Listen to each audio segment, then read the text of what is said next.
And these are reciprocal relationships that you can see in cross-reference portals for items in the 7 different tables, the 7 different detailed layouts that we've gone over rather quickly.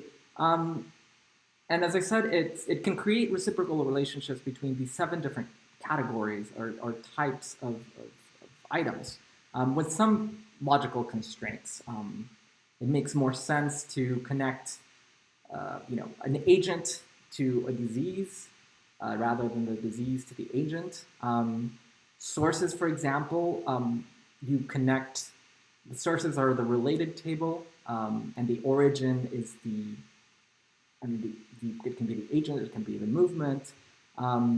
It doesn't, you'd have to work with this to see this, but it doesn't make sense to make this allow two-way relationships all the time between these different tables.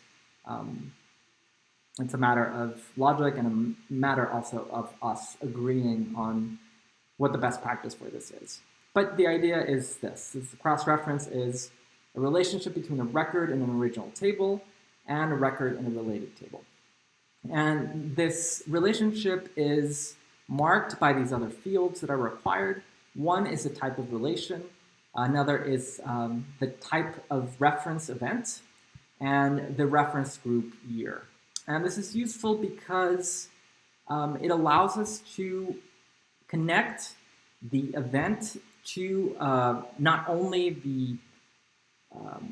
the table elements, but also to a source. So a source with a certain year and event will be connected as part of a reference group to other relations.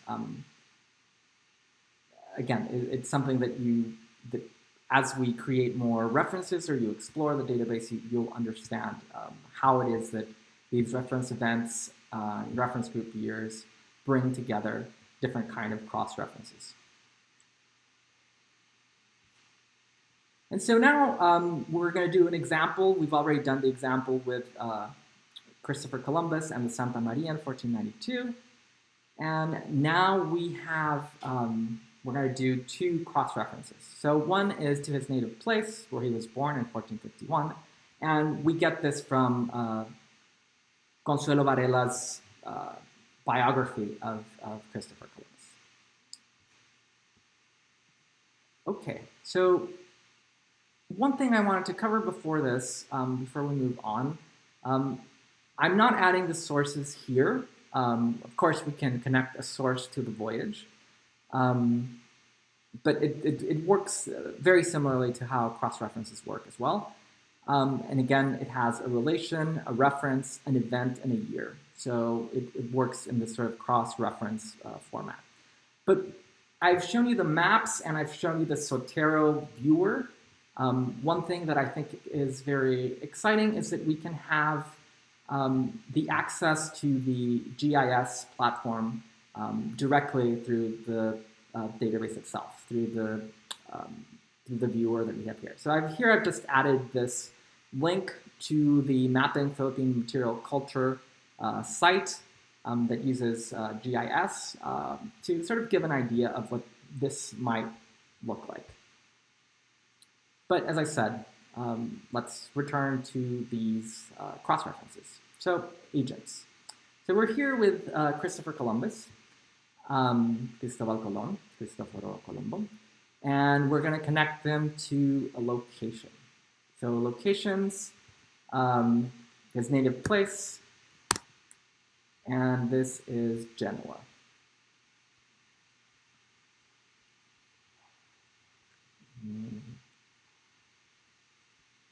I believe I've already added it.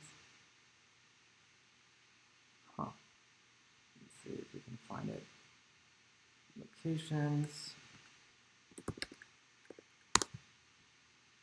Okay, so we don't have Genoa on here. Let's add Genoa. Port label, Genoa. Type, port, region, Europe, subregion. We don't have Italy here yet, but let's add it.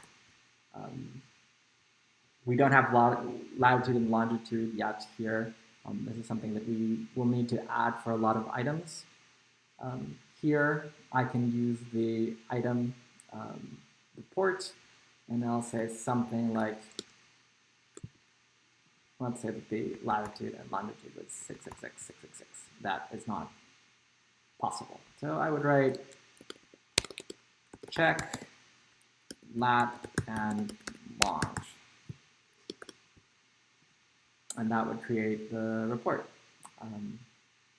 for the next person who looks at this, right?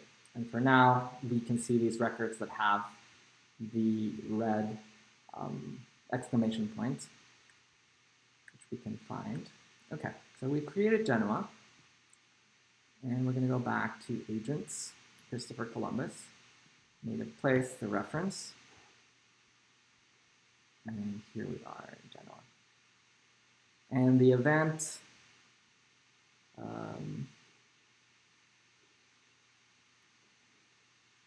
so here we don't have an event that is here that really matches, but we can add something. The idea is to keep the categories as limited as possible, but we're still, defining what this is.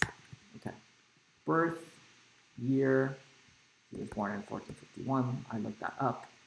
And here we see these two fields are calculated automatically.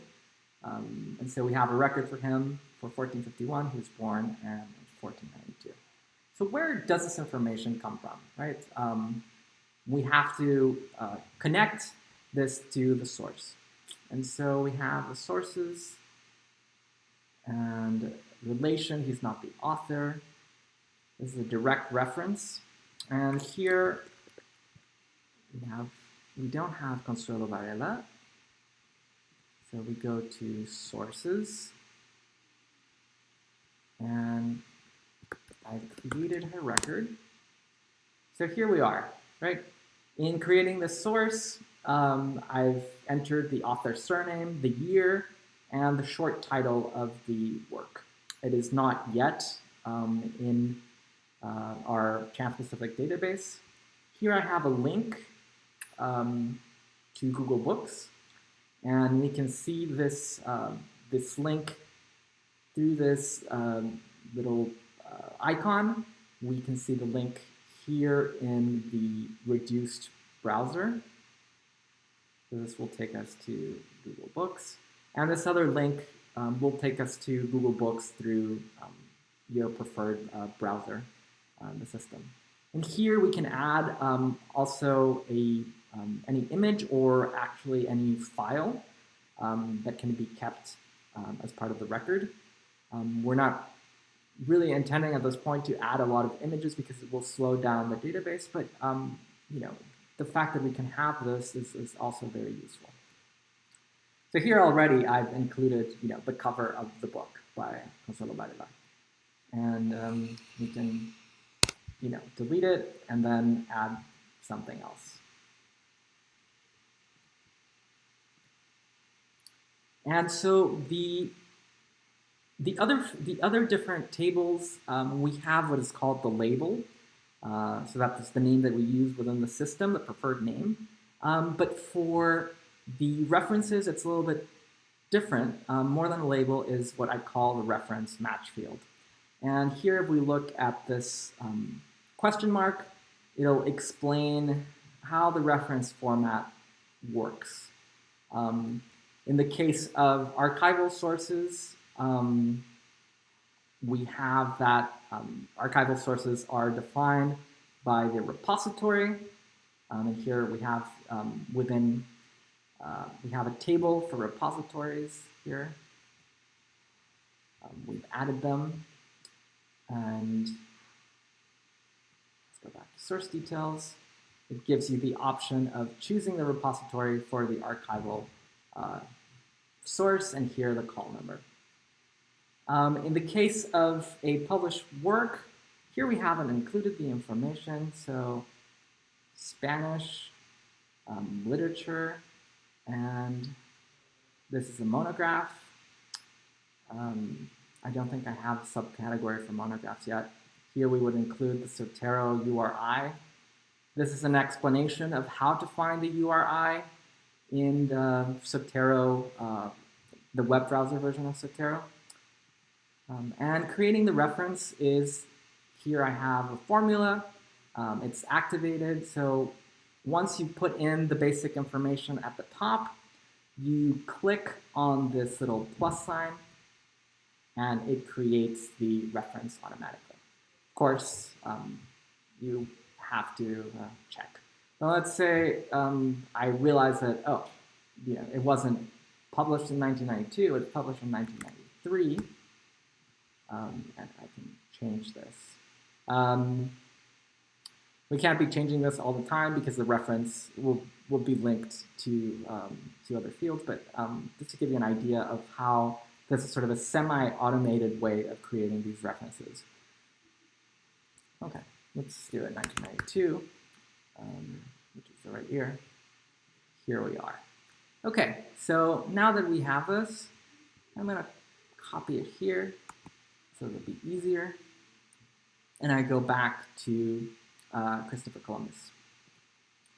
So direct reference is up here. Let's paste it. Right. And the event is also what I wrote below, which is birth, and 1451. So through the event and the year, we can see that this information about Genoa, that's about locations, it actually comes from Consuelo Varela, right? And the handy little pencil icon, it allows us to add information here. So here, for example, we have the reference here, which is 1451. In the end year, we could add the year in which Cristobal Colon died, and we can have notes. In the case of sources, the source cross-reference allows for more information. So here we have the reference here. We add the page, let's say it's page 25, and we can have coded text. So even going back to sources, we go to the Cristobal Colon, El Hombre. We want to just copy information from here. So, we copy all this. You want to have that in the notes. You can copy information from a PDF. There's lots of possibilities. So we go back to agents. Here we are with Christopher Columbus. Lots out of it to quoted text. And then remarks. This is a great book, but the dates are not reliable, right? Something like that. And now we can use this to navigate to go to Genoa. It will show the cross-reference here. Whenever you have this return arrow, it means that the relationship was established in the locations, was established in the reference field. So in Cristobal Colon, not in the locations layout. So here we go back, right? So we see Cristobal Colon and we see the cross-references. And we have the two cross-references that we added, the movement that we added, right, that we can return to also. So we can navigate in that way. One thing that I would like to say again about the agents is that we can also include when we don't have named people, but we know, for example, that on the segment from San Salvador back to Spain, he took back with him 10 esclavos previous.